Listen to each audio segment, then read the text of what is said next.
Okay, next up is going to be our menu screens. We've got a number of menu screens to implement. We've got them set up, we've got our script files ready, and now we need to just choose which one do we want to start with. And generally a good one to start with is just the start menu. There's a handful more buttons and things that we want to do on that one, so it kind of sets us up to make the other ones even easier. With the start menu screen, we can also kind of define how we're going to set up all the other ones and just kind of do some copy paste and changing up placement, position, and names and things that appear on the menu screen. So let's load up our main menu screen right here, and we've got our Win screen up. So let's go ahead and switch this to the screen main menu, and let's get this one set up. We've got our update. We're going to call this one our main menu.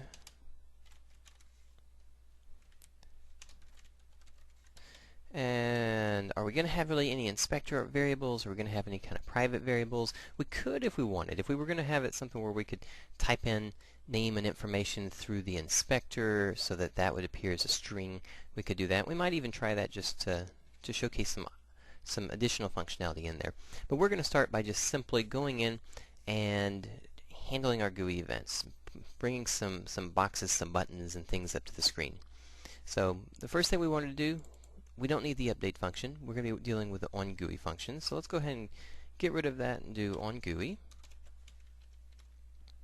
And then inside of here, in the body here, we're going to be working with creating a group of buttons and a box to set things into. So let's start by just making a group on the center of the screen. In fact, let's even just state what we're going to do. Make a group on the center of the screen.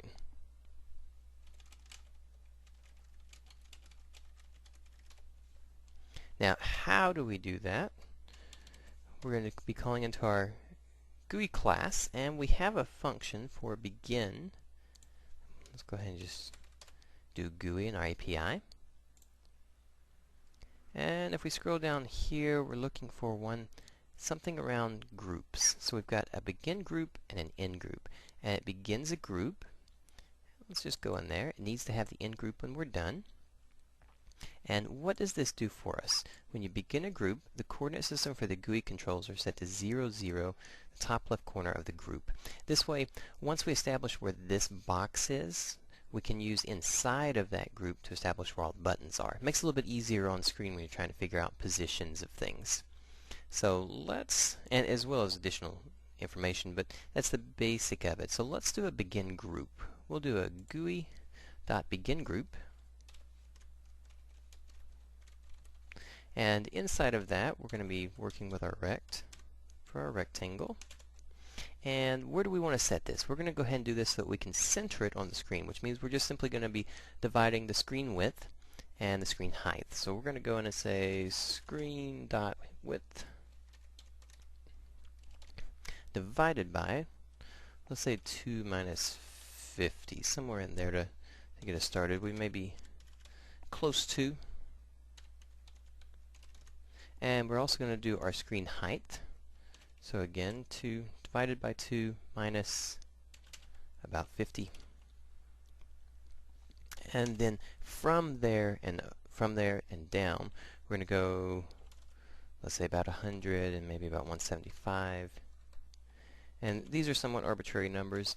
Once we get some stuff in there, we can get a better feel for how's it all going to work together. Now, at this point, though, we have basically got all of the objects that we bring into here adjusted to the groups 0, 0 at the top left corner. So it's going to make it a little bit easier, again, just to define the placement of that. So the next thing we want to do is we want to make a box so that we can basically see where the group is on the screen. So let's do just that.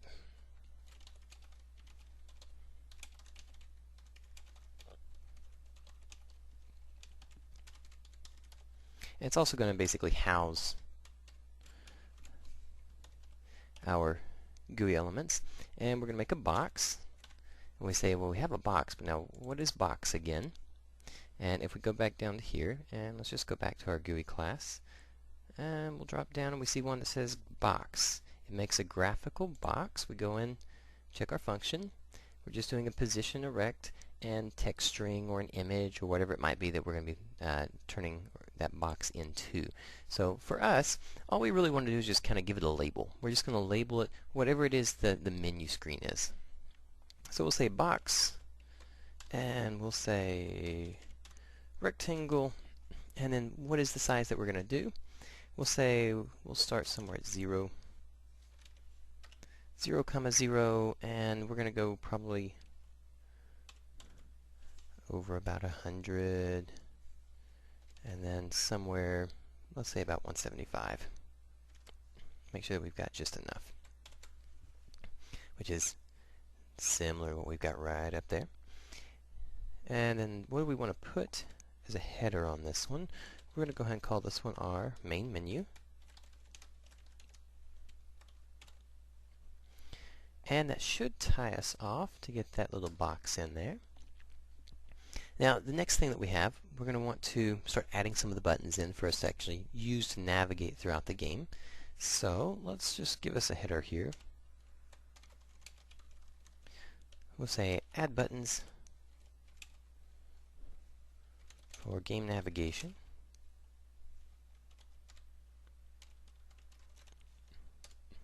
And inside of here, we're going to be adding in the start button, the credit button, things like that. And this is going to be a GUI dot button. So if we go back to our GUI, we say, okay, what was the button? And we used a button. There we go. So we've got GUI button. We also have a repeat button. And we've got other kind of buttons, but we'll just go with button right here. And we see that we've got a position for the rectangle and a string that we can pull in our image, etc., etc. And it returns a true false when it's clicked. So when it's actually clicked, we can then perform a function based on it being clicked. So let's go ahead and go in and make a GUI button. So we're going to go back over, we're going to type in GUI. From the GUI class, we're going to be calling up our button. And then inside of the argument, it wants us to fill it in with a rectangle and then the position. And that position is going to be, let's say, roughly, if we're coming over and down, we're going to step down probably about 10. So we'll go over 10, we'll go down about 30, and then we're only needing not too much space for the names, so we'll say somewhere around 80 and 30. And then we can just kind of pattern that out as we go down. And after we get that, we need to say what is going to be inside of that text label, so this can be our START game. We're going to start our game. This is the exciting button everybody's going to want to push, right?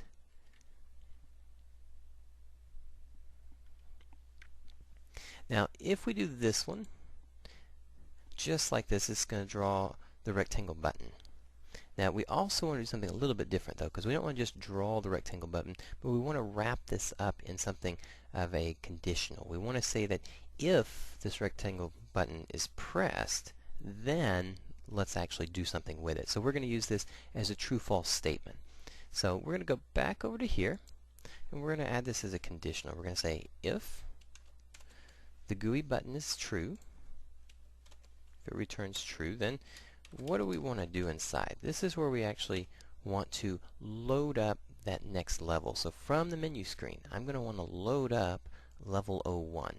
So how do I load something up? In Unity, we've got an option for an application level load. So let's just type in application. This will bring up our application information, and inside of here, if we look in here, we've got some class variables. We've got loaded level names, is loading, streaming stuff in. We've got some functions. The functions are we've got a load level right here. This is exactly what we want to do right here. And we also have a quit and a cancel quit. So if we're going to exit out, we know we can come back to here and take a peek at that one. So let's do our load level. And on the load level, all we're doing is the index number of the level that we want to load. Now, where does that tie back into? That's going to tie back into our build settings and how we set up the build settings. So for us, we can do it as an index number, or we can do that as a string and call up the actual file name. And we're going to do ours as a string. So let's go in here. We're going to say that if this is true, then we're going to do an application load level dot load level. And then inside of there, we're going to do what is the name of the thing that we're actually loading. And do we want to go straight to the level, or do we want to go to, let's say, a load screen? And on the load screen we can put information about how the game actually plays, using the arrow keys to move around, spacebar to fire. So let's do screen load. There we go. And this is basically just going to prep it. We're going to load that screen, and on that screen we can have a pause or a timer or something to kind of wait for a second, and then go into the game from there. Okay, that's one button out of the way, the Start Game button. And the next thing we want to do, let's go ahead and test this out so that we're not just typing stuff and it breaks on us. We'll go back in and before we can actually finish it, we do need to at least end that group. We begin a group and we need to end a group. So let's go back in and end this group. We'll say GUI end group.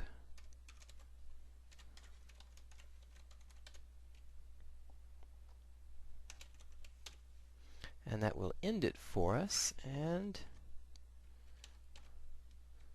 we can save it. Let's see if we've got any errors or not. We've got one little error in here. Let's take a peek at what that is. And it's saying, did you mean? And we say, yes, we did mean. There we go. And let's try that one more time. So with the right scene loaded, we'll hit play, and there we go. We've got our group box, we've got our first button, our start game. Now if I press on it, I'm going to get an error. It's saying it's trying to load something, but it couldn't because it's not actually loaded up. That's because we've got to do some build setting things. But we'll worry about that in a second. Main thing, we're just looking at getting those buttons on, making that function the way it's supposed to. So let's go back into our script, and this is going to be kind of a copy-paste, and we'll change up some numbers if we want to. I would suggest, though, again, if you are new to the scripting language, don't just copy-paste. Take your time, write it out again. That way you're sure to become much more comfortable with these words and these ideas. And what we're going to do is just basically 2-3 more times, whatever we need to finish these off. We're going to have one that would go down. We're going to say, okay, we've got our start game. Let's go in and call this one our credits. And let's do another one. Let's call this one our exit. And what else do we have? We want one more. We could do one more. Let's throw one more in there for the fun of it. We'll do a home page one. That way the user can go to your website and be able to get involved in forums and all that good stuff with the game that you create. Alright, so we've got our start game. This one is good to go. We'll go ahead and collapse that one. Below that we've got our credits. Now where do we actually want this one? We're going to have to step down a little bit. We still want to be over 10, but if we ended at 30, let's go ahead and start this one at about, what can we say, 60, 65, somewhere around there. We'll say 65. Let's see what that does. And then 80 and 30 works fine, over and down. We've got our credits, and instead of the screen load here, we're going to say our screen credit right here. That's going to load up that screen for us, and then we can go ahead and move on down to the next one. Next one's going to be, let's say, our exit, and the exit's going to be a little bit different. If we remember, let's go back to our application. We had a function that cancels out for us, so quits the player application, and it's ignored inside the editor just because we can't quit out of the editor that way. So let's take a look at how that works. It's a very simple function. It's a function quit. So that's about as easy as it gets. Let's go ahead and go back in, and on the exit we're going to do application and not load level. We'll just do application quit.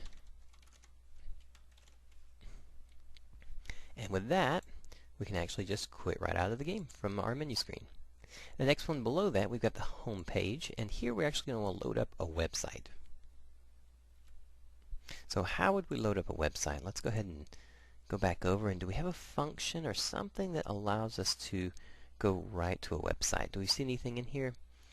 And this is one of those things that you got to get used to doing, going through that API, going, what looks like something that might do it?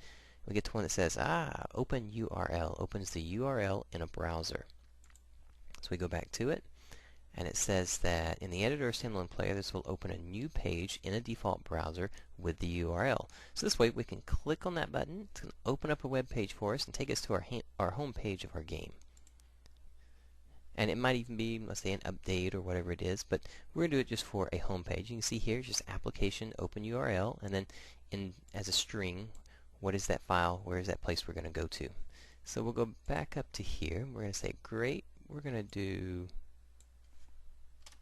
application dot open URL, and then inside of that we're going to be looking for what information? We're going to be looking for a string, and this could be back to our www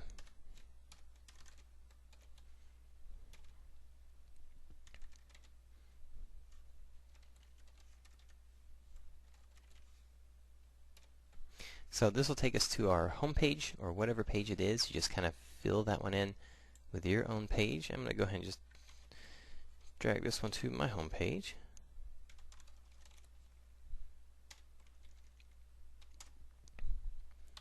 We'll save that one out. Let's go back over, make sure we haven't got any errors in here. Looks like we're error free. That's a good sign. If you've got some errors, just double click inside the console and it'll take you to the line. We'll hit play.